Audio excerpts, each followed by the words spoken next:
Hello friends, welcome to Indian institute of learning life saving skills. आज हम आपको बताएंगे मोस्ट इम्पॉर्टेंट टॉपिक। जब भी कोई पेशेंट इमरजेंसी में आपके पास आता है जिसको स्ट्रोक हो जाता है, सेरेब्रोवैस्कुलर एक्सीडेंट, तो उसमें इमीडिएटली हम क्या करवाएं और क्या ना करवाएं। देखिए, जब भी कोई पेशेंट आपके पास इमरजेंसी कैजुअलिटी में आता है, अगर उसका फास्ट पॉजिटिव है, फास्ट मतलब FAST, F for face, A for arm, S for speech, अगर इन तीनों में कोई डिस्टर्बेंस है तो time is gold, time is brain. आपको इमीडिएटली टाइम वेस्ट ना करते हुए पेशेंट का इमीडिएटली सबसे पहले डिपेंड है आपके पास अवेलेबिलिटी क्या है। आपके पास CT स्कैन अवेलेबल है इन हाउस या MRI अवेलेबल है। तो अगर आप पेशेंट को सस्पेक्ट कर रहे हैं ब्लीड, पेशेंट का BP काफ़ी ज़्यादा है, पेशेंट को लॉस ऑफ कॉन्शियसनेस है, या फिर पेशेंट को signs of raised intracranial pressure, headache, vomiting, episode of seizures हैं, तो इमीडिएटली आपको इमरजेंसी में पेशेंट के लिए करवाना चाहिए CT scan. CT scan very fast detect करता है पेशेंट को ब्लीड है या नहीं है। तुरंत पता CT स्कैन हमें बता सकता है पेशेंट को ब्लीड है या नहीं है, अगर आप पेशेंट को सस्पेक्ट कर रहे हैं। देखिए, जब भी स्ट्रोक होता है पेशेंट को तो हमारा इमीडिएट अटेंशन होती है पेशेंट को ब्लीड ना हो। ब्लीड हमें सबसे पहले रूल्ड आउट करना चाहिए, और ब्लीड रूल्ड आउट करने के लिए इमीडिएट स्टेप होता है CT scan. CT scan hardly takes 5 to 10 minutes, और हमारे पास इमीडिएटली फिल्म्स रेडी होती हैं और हमें पता चल जाता है पेशेंट को ब्लीड है या नहीं। अगर पेशेंट को ब्लीड नहीं है, फास्ट पॉजिटिव है, तो इमीडिएटली हम पेशेंट को एंटीप्लेटलेट्स, हेपेरिन, या फिर पेशेंट को थ्रोम्बोलाइज कर सकते हैं, RTPA दे सकते हैं based on the centre where you work. आपके सेंटर में क्या क्या फैसिलिटीज़ अवेलेबल हैं। अगर MRI का क्या फ़ायदा है, MRI ब्रेन में यूजुअली क्या होता है, MRI brain usually find out what MRI brain, जैसे कि आपको यहाँ पे दिखाई दे रहा है CT में, आपको जब ये वाइट पोर्शन दिखाई देता है तो it means it is A bleed, intracranial bleed है पेशेंट को, और ये भी देखिए मिड लाइन शिफ्ट भी है। लेकिन जब हम बात करते हैं MRI की, तो MRI में अगर आपको ये वाइट पोर्शन दिखाई देता है तो दैट मीन्स ये इस्चीमिक स्ट्रोक है, ब्लॉकेज है, ब्लड वेजल्स की ब्लॉकेज है।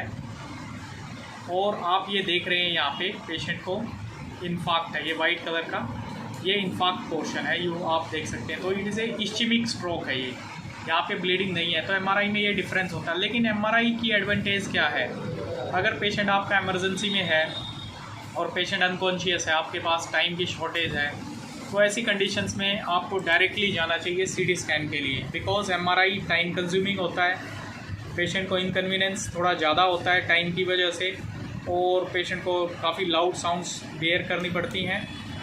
और इसमें क्या होता है, यूजुअली पेशेंट कन्वीनियंट नहीं हो पाते MRI के लिए।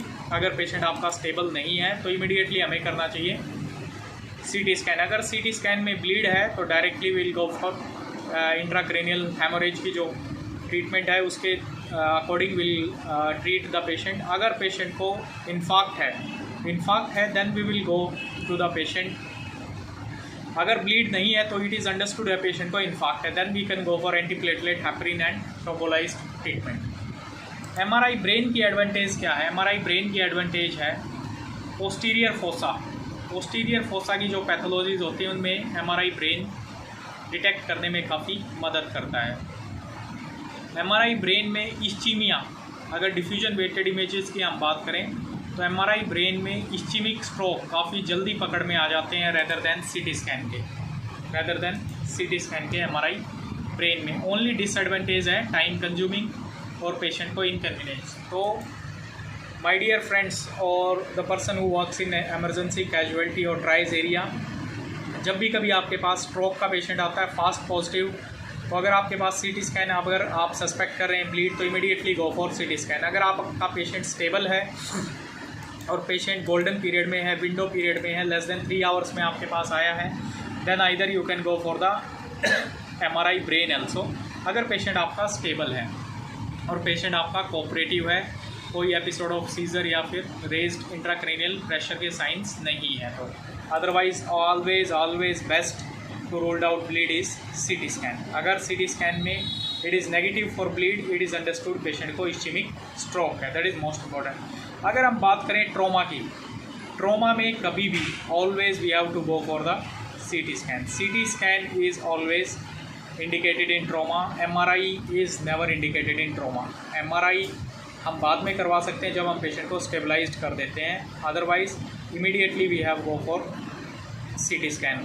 तो ये MRI और ब्रेन में अगर हम बात करें ट्रोमा की और स्ट्रोक की, जिसमें गोल्डन टाइम हमारे पास काफ़ी कम होता है, गोल्डन पीरियड. जैसे ब्रेन की हम बात करें तो हमारे पास गोल्डन पीरियड है, जो हमारा गोल्डन टाइम है वो लेस देन 3 आवर्स है. पेशेंट को साइंस ऑफ सिम्टम्स होते हैं, पेशेंट रिकग्नाइज करता है, हॉस्पिटल पहुंचता है, इमरजेंसी में दिखाता है, उसके बाद CT स्कैन करवाता है. So it all takes very much time. तो immediately we have to go for CT scan. Same अगर पेशेंट हमारे पास ट्रोमा का है, हेड इंजरी का पेशेंट है, तो immediately we have to go for CT scan without wasting time of MRI brain. क्योंकि MRI brain it is a time consuming. It takes at least 20 to 30 minutes, sometimes even more. और patient अगर आपके पास अगर patient uncooperative है, cooperative patient नहीं है, patient को raised intracranial signs of pressure है, वॉमिटिंग, हेडेक, गिडीनेस, सीजर्स, तो then it makes very difficult और sometimes patient will even worse during the MRI. So my dear friends, emergency in case of stroke and in case of trauma, directly go for CT scan. So thank you very much for watching this. Thank you very much.